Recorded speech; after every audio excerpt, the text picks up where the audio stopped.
In this session, we study the linked lists. Already we have seen the basics of linked lists in the representation of stacks and queues in memory.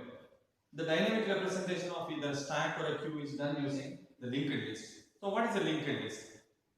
By definition, linked list is a list of nodes which are connected using pointers. So by definition, it is a linear list of items called nodes, in which each node is linked with another node using pointers.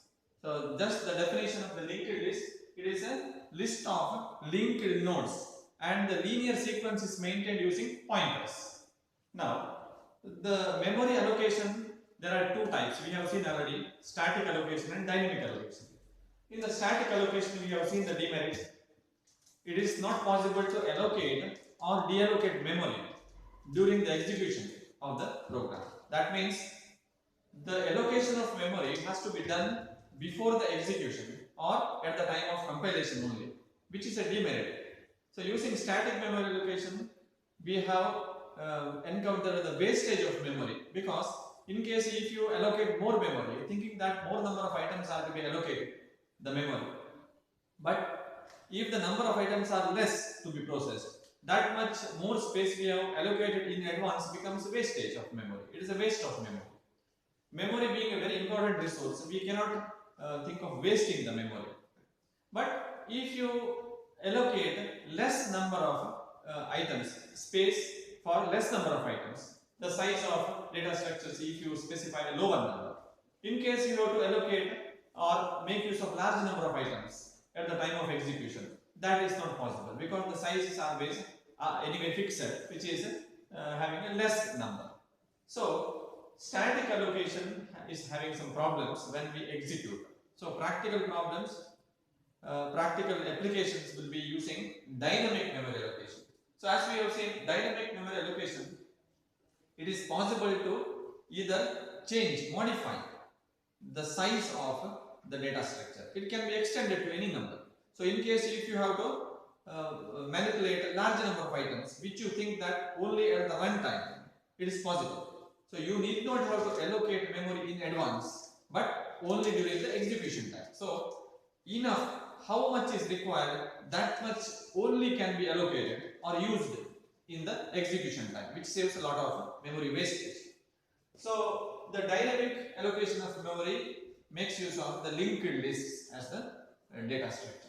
So if you draw the diagram, it will be like this. Each item is called a node, and every node of the linked list structure has two sections. So I will draw symbolically each node having two sections. These nodes are connected using pointers. So the two sections of each node are the data section. This is the data section, and this is the pointer section. Or it is also called the link or the next section. So this is the data section, where we have the data, and this one is the address or the pointer. This contains the address of the next similar node in the list, the next node in the list. So this one I will symbolically draw like this. So this is linking the next node. So this is the data section of this node and the pointer of the next item. Data and the pointer. Now the pointer or the link field of the last node contains the null, because that is the last node of the list. So linked list is a list of linked nodes. The link is maintained using pointers. Now the pointer of the second node is present in the pointer field of the first node. The address of the third node is present in the pointer field of the second node. Third node contains the address of the next node, fourth one. Similarly like this. But if this is the last node of the linked list, then it must contain null in the place of the pointer field. So when we have a linked list, if if the pointer field of any node contains null, that means it is the last node of this linked list.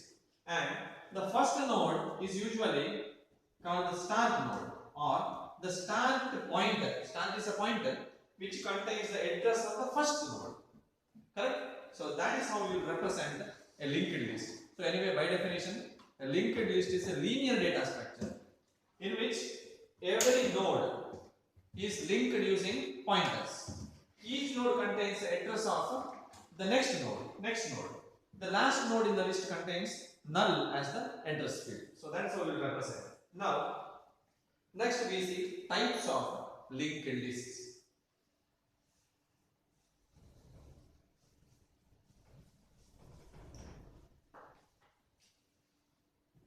Types. There are basically three types in linked list. First one is singly linked list.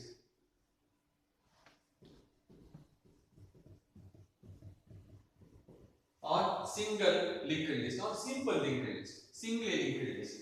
Second one, circular linked list. And the third one is doubly linked list. These are the three types of linked list. What do you mean by singly linked list? The diagram I have drawn is that of a single linked list or singly linked list. Look at the links here. Singly linked list means there is only one link from one node to another node. There is only one link from this node to the next node, this to the next node, and this last node anyway contains the null one. There is no link to any other node because that is the last node. So by definition, singly linked list is a linked list or simple linked list in which each node is connected to the next node using one link. Here, see, as you can observe here, the link direction is from the first node to the next. So that is why the traversal. What is traversal? Traversal is a basic operation on the data structures. To visit every node only once, starting from the first node till we reach the last node. This is the traversal of the linked list. We can have traversal only in one direction. That becomes the demerit of the singly linked list. It is not possible to visit from one node its previous node. If you are here at the third node, this is node number 1, 2, 3, 4. Node number 3, from that you cannot visit the previous node. Why? Because there is no link from this to that. But there is a link from this to the next node. Correct? So the next relationship will be maintained using pointers.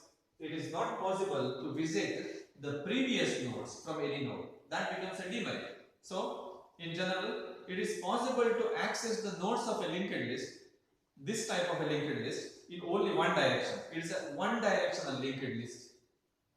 Next, we shall see the second type, which is circular linked list. As the name says, circular linked list. From the last node, this is the first node, this is the starting node. This is the start node. Second, third, and fourth. This is the last node. From the first node or from the last node, there is a link to the first node. That means the first node and the last node are linked. Here, the last node, instead of containing the address which is null, it contains the address of the first node now. That is how the last node is connected to the first node. So here, instead of null, it contains the address of first node, the pointer to the first node. Start also contains the pointer to the first node. Once you take an entry into the linked list, you can traverse and also reaching the last node. Once again, there is a possibility of going through the first, second, third like this. So similar to having circular queues, it is possible to have multiple entries through these list items. Are you understanding? It is possible to have another, once again, right, traversal from every node to the next node by connecting the last node to the first node. In certain applications, there is a need of a circular linked list connecting the last node to the first node. Now, here also, in this case, in the second type of a list also, the traversal is unidirectional. Only in one direction we can do that. Right? If you change the direction, that also becomes only one directional. It is not possible to go through its previous, but there is a flexibility of going through every node for the second time.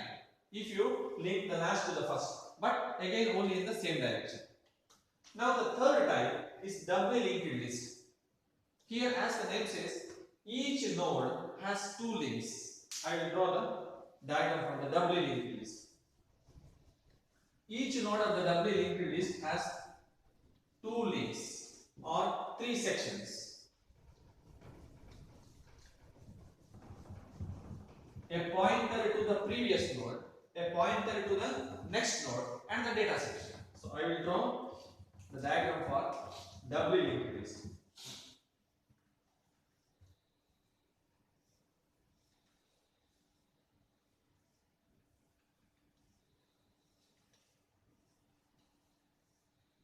Suppose these are the three nodes. The middle one is the data section. Data is shown in the middle section. So this is the back pointer. This is the forward pointer. Back pointer and the forward pointer. Back and the forward. If this is the first node, anyway, this is connected to the start pointer. The back pointer of the first node is nothing but the start only, which contains the address of the first node. There is no back pointer for this one, but this one is null. Back pointer is null here. So this is null. Start is a pointer which contains the address of the first node, address of the entire first node, where some data is present. Anyway, in these nodes, we are interested in the data component of this. Why? Because it is used in data processing. But to do that, we require the pointers in it. The forward pointer of the first node is pointing to the next node. Similarly, forward pointer of the second node points to the third node. Forward pointer of the last node is null. If this is the last node, here we have the null. Correct? Null.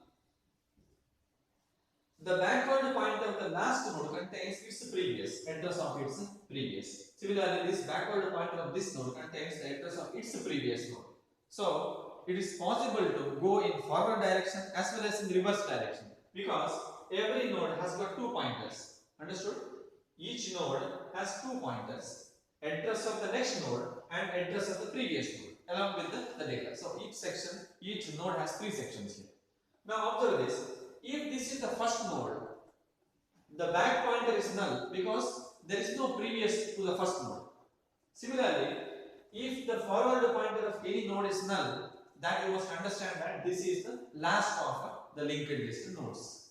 Because the last node, there is no next node. Right? So the last pointer of this one should be null. So if the null field, the forward pointer is null, it is understood as the last of such nodes.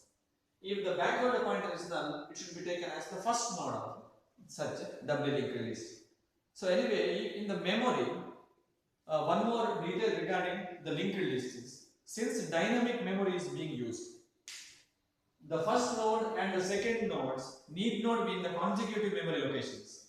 Whereas in the case of array representation, you know that since the items of the array are in continuous memory locations, the next item of the array, the next item, all items must be in the continuous locations. Whereas in the linked list, it is dynamic memory. Wherever there is memory allocation happening, that is the place of this. It need not be in the next memory location. So items or the nodes of a linked list need not be in the continuous memory locations. Then how do you maintain the sequence? It is also a linear data structure. How do you maintain the linearity? Linearity is maintained by pointers. This is anyway the next node. Which is the first? This is the first node. Which is the next node? This is the next node. But the memory location, if the memory location of this one is 2000, this need not be in 2001 or the next. It can be 5681, maybe random as given by the compiler, because the memory for the second node is allocated dynamically. It need not be in the continuous location. But the linear sequence, which is the next node? This is the next node, having the data in this node. So if you draw the memory diagram of this one, if this is the first node, the second node can be here. This is the first node, second node, third node can be here. This may be the next node, fourth node. This may be the fifth node. Look at that here. So that is like this. This is connected with this one. This is connected to this. This is connected to that. And this is the last node in the linked list. First node is here. Last node is here. the nodes are not usually in the linear sequence of memory locations, but the linearity is only in terms of the access method using pointers. Now, after having the types of linked list, let us learn some operations on linked lists. Similar to the operations on queues and stacks, there are some operations on linked lists. The basic operations which can be performed on linked lists are creating a linked list,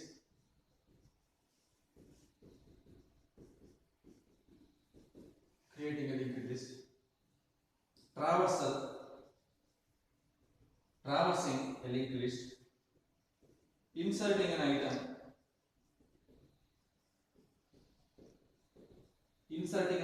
at a given position,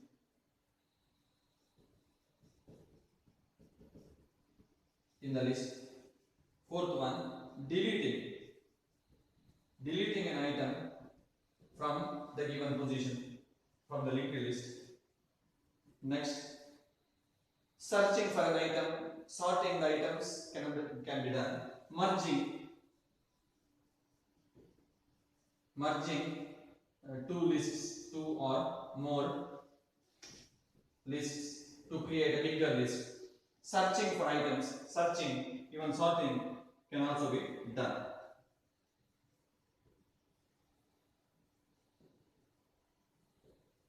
So as usual, these are some operations on linear data structures. All these operations can be done.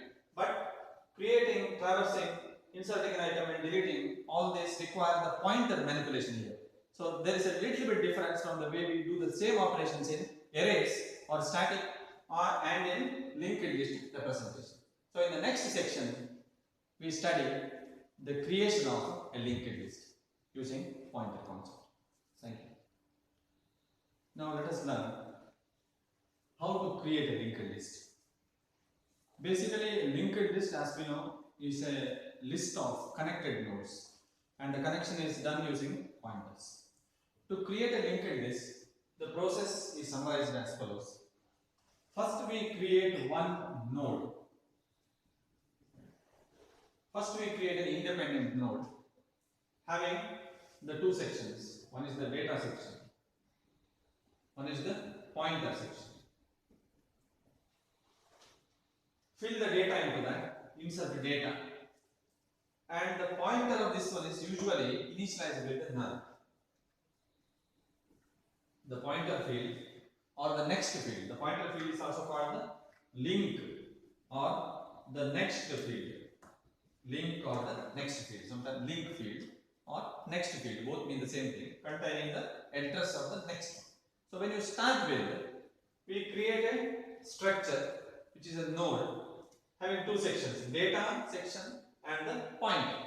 The data section is a section which contains any number of data items like integers, a floating point, a mixture of whatever the data items as we require for the processing, and at least one field should be the pointer field. So in general we have two sections, data section including all the data variables, and the other section is the pointer. Now after creating this one, by allocating the required memory dynamically, when you require another such node, because as we know it is happening in dynamic memory location, when we have to create one more node at the time of running the program execution, dynamic memory is given for that, and we create one more node. And when you create one more node having similar structure, another node must have the same structure, the pointer as well as the data, fit the data into that. Now to call this one as a linked list, we must attach this one to the next node created. Correct? So when you create a first node, we only fill the data component and the pointer of this one is initialized with a null. Now this null has to be changed over to the address of the next node. That means you are creating a link to the previously created node with the newly created node. Right? So that is how you can do this, by changing this null to contain the address of the next field. So I will denote using a arrow here. That means the pointer field of the previously created node must be assigned with the address of the newly created node. Where is the address available? Where is the address of a node available?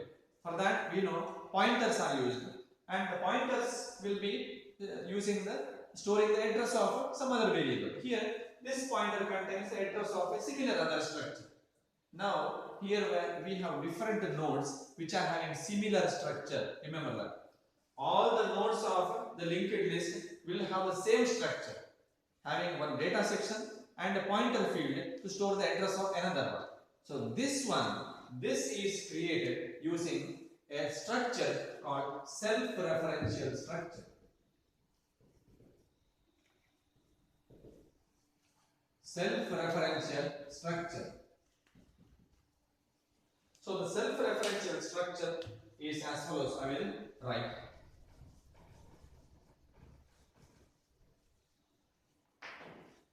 It is using the structure data type. You know structures. Struct node. In the structure node directory, let us name the name of the structure as node only. Here, for simplicity, I will take the data as integer type. Data in integer, some number, data section. And the second field is a pointer to itself, node type only. Suppose link or next. I will close the structure. Look at the definition of the structure. This structure definition is called the self-referential structure because in the structure definition of node, there are two members.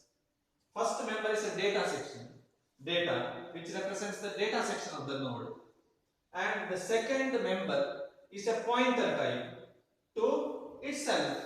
Look at this. This is a very important section. We are having a pointer here by the name link or next also. So this is a pointer of which type? The same type which we are creating now. That means this pointer variable link can hold the address of a similar node structure. Are you understanding this? That itself is the very important thing. So in this node definition, we have two sections which corresponds to the two sections of a node. The data section, which is this field, and the link section is this one, correct? Link section, which contains the address of the similar node, the next node, definitely. Right? That is why we have a pointer type. How to store the address of any other variable or any other object? You know this. You must have a pointer with the same type. To store the address of an integer variable, you must have an integer pointer. To store the address of a floating point, you must have a floating point variable, pointer. Similarly, to store the address of any other similar node having same structure, you must have a pointer with the same type. Understood? That itself is the self-referential structure. So in this structure, we have one member which can refer to itself, which must be a pointer of the same type. So that is why creating a node, first node of a linked list is by using the self-referential structure like this one. How to create the next node, the remaining nodes, the same procedure. Same procedure has to be repeated, and as I told, the address of the next node created should be assigned to the pointer in the previous node. Correct? In other words, the pointer field of the first node must contain the address of the next created node. So that assignment we must do. So when you write a program, you must create basically a structure like this one. And calling of this structure has to be repeated when you are creating new nodes. Are you understanding? I will repeat. In a program, basically create a structure like this one. And when you are creating new nodes, creating a new node is creating an object of a class. So I will explain this when I will write the program to create a linked list in the next section. So when you create a new node, automatically the constructor of this class is called. So this type of a variable is created having the two structures, data section and the link section. After creating the second node, assignment of the addresses. Address of the next created node must be available in the previous node. So that we have to continue. So using a class called linked list, having a constructor for that which contains this, we create different nodes. So the process of creating nodes and attaching that newly created node to the previous node. to manipulate using the pointers is to be continued until we require or until we have enough number of nodes created. The last node, how to stop it creating a linked list? When you assign the null pointer or the value null to the link field of any node, that becomes it is the end of the linked list, that we know it. So when you assign the null value to the link field of any node, that means you have terminated the linked list. So that is how you create a linked list. How is done using pointers? For that, anyway, you know new and delete operators. New and delete operators.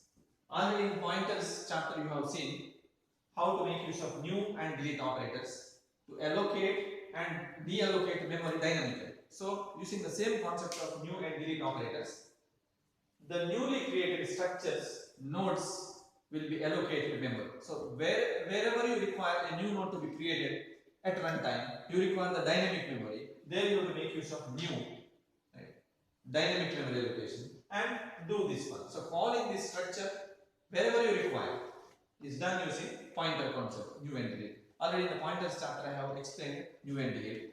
And while I write this, once again I will explain. So in short, I can explain this new. What is the syntax of new? Data type in star pointer is equal to new data type. So as an example, I have written a statement using the new operator. So at runtime, whenever we are executing a program, this pointer can store the newly available address of a variable, which can store the address of an integer variable. So this pointer pt can store the address of a new location, right? New location. So that is how we will identify, or the compiler identifies a new location at runtime, the address of which one is available in a pointer. So at runtime we require the help of pointers to manipulate these addresses. So this creates a new location and the memory address of that one is present in the pointer pt. We must have declared this. So this one you can split into two statements, like int star pt to create a pointer variable, and the pointer pt is using the newly created location's address. So address of this one is stored in the pointer pt. So when you split into two, here you need not require the star because anyway pointer pt is declared to be a pointer. So using new, we allocate dynamically, which is to be written in the program to create a linked list. Wherever you finish the processing of a linked list, we must deallocate memory. Already I have explained this. When the dynamic allocation is done, when you exit the program, the already allocated memory will be there intact, which is being held up by the resource. So we have to remove this explicitly. How to deallocate dynamically using the delete? So wherever we are using dynamic allocation of memory using new, it is our duty, or we must make use of the delete operator so that the allocated memory is cleared dynamically, so that the memory is available for the next new operations or allocation operations. So with this introduction, next section we study creation of a new linked list and accessing the nodes, adding a linked list to the end. So it is similar to adding a new node to the end of an available linked list. So with that program we learn creating linked list and attaching nodes at the end of a linked list in the next section. Thank you.